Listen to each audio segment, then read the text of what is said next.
Que belo prédio!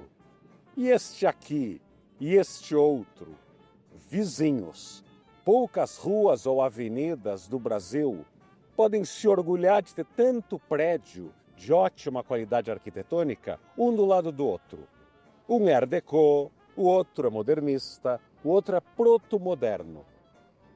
Nesses lotes em formato de leque, as esquinas de ângulos agudos de Belo Horizonte. Clube da Esquina aqui poderia ser formado por prédios bons. Nova York fez seu Flatiron Building, aquele com formato de ferro de passar, famoso no mundo inteiro. Isso é uma arquitetura que sabe tirar proveito do formato da cidade. Cenário de cinema. Quando o urbanista Arão Reis projetou a capital mineira, a tendência era buscar cidades mais higiênicas, contra epidemias e pestes, com árvores e ruas e avenidas cada vez mais largas. Era a época de bondes puxados a burro, carroças e carruagens. Arão Reis se inspirou em Barcelona, Paris e La Plata, cidades que tinham passado por revoluções urbanas. E essa é uma grande lição de Belo Horizonte até hoje. Qual a inspiração para a sua cidade? As leis, as regras, a arquitetura se inspiram em quê? Ou você está tentando criar regras sem saber exatamente o resultado delas? E assim surgiram essas esquinas que a arquitetura tirou tanto partido. Os Flatiron mineiros têm uma vantagem além da estética. Eles têm fachadas ativas e têm até mezaninos ativos. Muito se sabe sobre os olhos na rua, criando vigilância espontânea, calçadas mais seguras, mais vivas, onde as pessoas vêm e são vistas. Aqui em BH eram chamadas bandejas, esses embasamentos dos prédios. E nessa bandeja cabia restaurante, boteco, casa lotérica, café, repartições. E até hoje, mesmo com certa decadência do centro de BH e da própria Afonso Pena, você vê essas bandejas, esses mezaninos ativos, muito utilizados, ocupados até a noite. E Belo Horizonte teve Niemeyer, o arquiteto que fez algumas das suas obras-primas nessa cidade. Sim, em quantidade, ele produziu muito em Brasília, ele nasceu, estudou, se formou no Rio de Janeiro, mas ele devia ter uma queda, uma inspiração especial na capital mineira. O P7 que vocês estão vendo, na minha opinião, é o maior prédio de escritórios que ele já projetou. O edifício Niemeyer, aqui na Praça da Liberdade, é talvez o residencial mais belo que saiu da prancheta do mestre carioca. E ele fez o seu primeiro grande complexo, sozinho, ainda bem jovem, na Pampulha, onde ele testou e experimentou vários de seus traços mais característicos. E ainda fez uma grande biblioteca e uma das escolas mais originais, públicas, que ele já fez. E é uma outra lição belo-horizontina. A arquitetura boa precisa de clientes muito bons. E aqui Niemeyer teve Juscelino Kubitschek. Mas estas esquinas, das mais fotogênicas do país, podem ser adulteradas se um projeto de se fazer uma Times Square de Belo Horizonte cobrir esses prédios brilhantes com luminosos publicitários. Olha, no mundo inteiro, luminoso publicitário cobre em pena seca, paredão ou prédios sem nenhuma importância arquitetônica. Você vê o trabalho, o desafio de entidades como o CalBR, que patrocina esta série, ou mesmo aqui do canal que eu conduzo, de fazer a educação do olhar. Sim, se dirigentes, se elite supostamente educada não veem importância nestes prédios e acham tudo bem escondê-los atrás de luminosos, a gente tem que explicar demais o que é boa arquitetura. Sim, para ouvido pouco educado, até Tom Jobim não diz nada.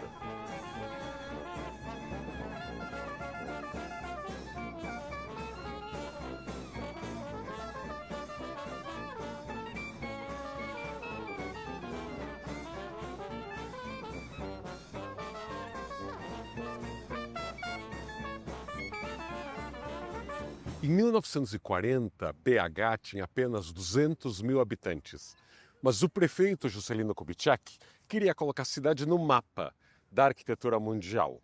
Pesquisou quem eram os nomes aí promissores à época e um jovem Oscar Niemeyer foi contratado para fazer os principais prédios de um novo bairro, de uma área a ser desenvolvida em BH. Bem, o projeto hoje seria bastante discutível, porque era um bairro para ricos, só de casas, incluindo a Yacht Club, cassino e afins, sem transporte público. Mas na arquitetura, Juscelino acertou. Não só por apostar num novo nome cheio de talento, e aqui Oscar Niemeyer começou a desenvolver o seu estilo.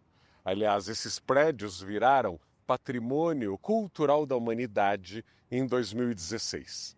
Um melhor que outro. Mas ele também se cercou de grandes artistas. Burle Marx fez o paisagismo, Cândido Portinari fez os azulejos aqui da igreja de São Francisco de Assis. É difícil imaginar hoje, 80 anos depois, que um prefeito de uma capital pequena, ou mesmo de uma cidade de 200 mil habitantes, tenha referências e ousadias tão boas. É mais fácil fazer uma cópia da Torre Eiffel, ou da Estátua da Liberdade, ou até da Fontana de Trevi. Eu entrevistei Oscar Niemeyer um ano antes dele morrer, por 3 horas. Talvez a última grande entrevista que ele deu, que foi capa de uma revista dominical da Folha. E ele me dizia que muitos prédios de Brasília que ele projetou, ele não sabia exatamente quantos escritórios, quantos gabinetes, quantos anexos seriam feitos. A pressa era mais importante que os detalhes. Você vê que até os clientes mudam com o tempo. E o arquiteto precisa de um cliente bom e que saiba o que quer. A melhor conservação é o uso. E este complexo enfrentou problemas desde o início. O primeiro prédio entregue, o cassino, só funcionou por menos de 3 anos. Ficou pronto, era operado pelo mesmo dono do cassino, da Urca e do Quitandinha, ambos no Rio de Janeiro, mas em 1946 o jogo foi proibido no Brasil pelo presidente Dutra, então o cassino já ficou fechado aí por 10 anos até virar museu. O bairro continuou muito pouco habitado, problema até hoje da Pampulha, e há um espaçamento entre eles. Não é fácil nem para o turista dar uma caminhadinha, é um lugar para o carro e não é fácil de estacionar aqui. E este aqui é o Conjunto JK, um mega complexo de apartamentos de vários tamanhos, escritórios e galerias com loja. E espaços que deveriam ser públicos. Muita gente adora culpar a arquitetura quando um prédio decai, mas ela é apenas uma das variáveis para a preservação do patrimônio. Síndicos, condôminos, vizinhos, moradores têm uma responsabilidade enorme. O JK, coitado, está sofrendo por isso. Hoje, quase todos os prédios que eu acabo de elogiar seriam proibidos pelas mais diferentes legislações. Ou porque não tem recuo frontal, ou porque não tem recuo lateral, ou porque não tem as vagas de garagem mínimas exigidas, ou porque os bombeiros não permitiriam a fachada A ou a fachada B, ou a permeabilidade, e outras 500 leis que muitas vezes trombam umas nas outras. Aliás, é raro Secretaria do Verde, Secretaria de Obras, bombeiros e afins conversarem e terem leis que façam sentido. É uma pena, porque no mundo todo a boa arquitetura acaba informando e até ditando leis que incentivam bons projetos. Então hoje o P7 ou o edifício Niemeyer dificilmente seriam aprovados. É para a gente refletir e pensar nas leis futuras. Mas felizmente a boa arquitetura tem mais vidas que as de um gato. E muitos belo-horizontinos estão redescobrindo e reaproveitando os prédios já construídos, na Afonso Pena e em vários outros bairros.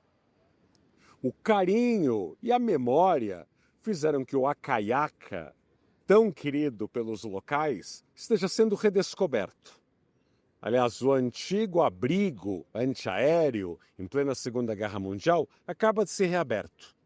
Tomara que um ótimo arquiteto, decorador, designer, faça uma boa exposição ali. E o terraço, também aberto, que oferece uma grande vista de BH, também merece ter até uma iluminação melhor. Aliás, arquitetos especialistas em luminotecnia deveriam ser chamados.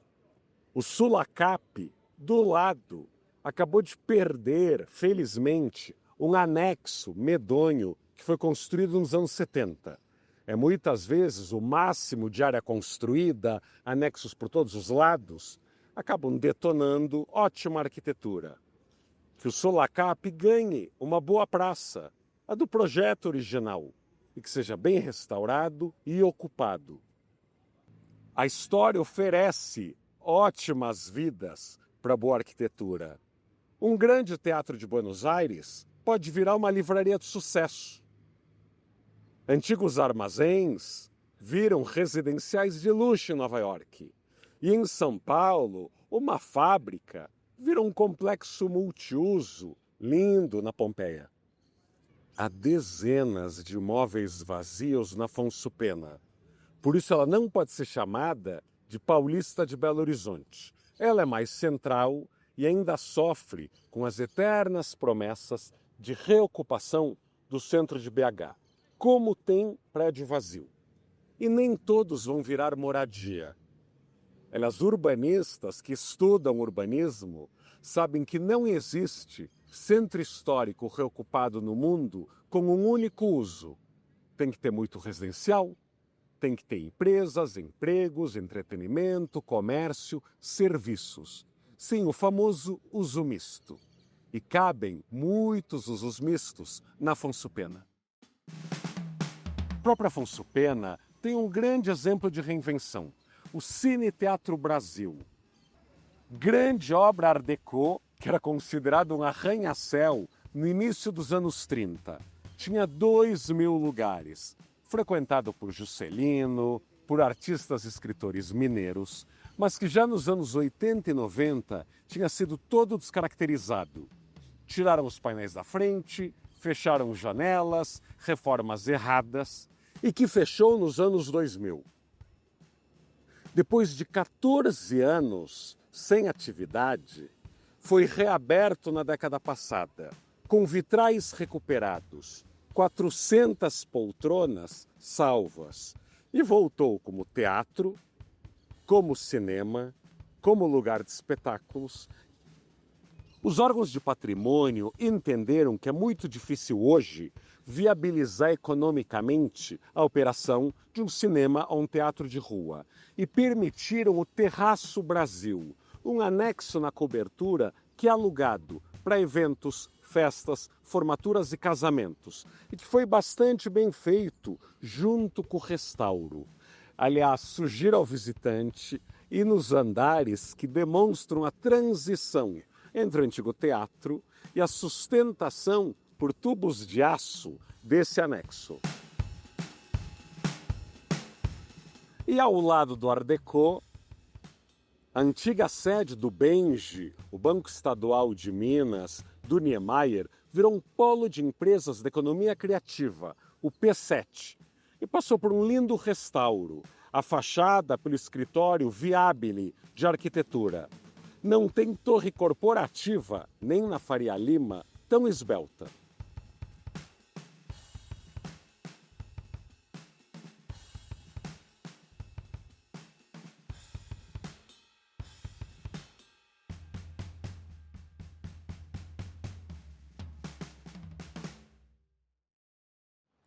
Muitos dos prédios deste primeiro Belo Horizonte nas alturas foram patrocinados pelo poder público. Numa época que o Brasil ainda era um país agrário e que o Estado brasileiro era o responsável por quase todo o PIB. Hoje em dia, com tantas obrigações, orçamentos mais enxutos, leis de concorrência que às vezes sacrificam a arquitetura, a bola está com a iniciativa privada. Em BH, em quase todas as capitais brasileiras, as grandes empresas ainda estão devendo essa preocupação, esse carinho pela arquitetura. Que suas sedes sejam pensadas como partes importantes da paisagem urbana, que tragam pesquisa, que tragam cuidado, que tragam relação boa com a calçada, com quem passa na frente. Sim, porque a arquitetura, ao contrário de outras artes, você não pendura apenas na sala, você não escuta no seu fone de ouvido. A arquitetura é desfrutada por todo mundo, como, aliás, a Sala Minas Gerais, projeto da arquiteta Jo Vasconcelos e de Zé Augusto Nepomuceno na acústica, outro projeto estadual no Barro Preto, aqui em BH. Que as grandes empresas, aliás, assistam estes vídeos patrocinados pelo CAU, o Conselho de Arquitetura e Urbanismo do Brasil, e que se lembrem, a arquitetura boa é dever da sociedade como um todo.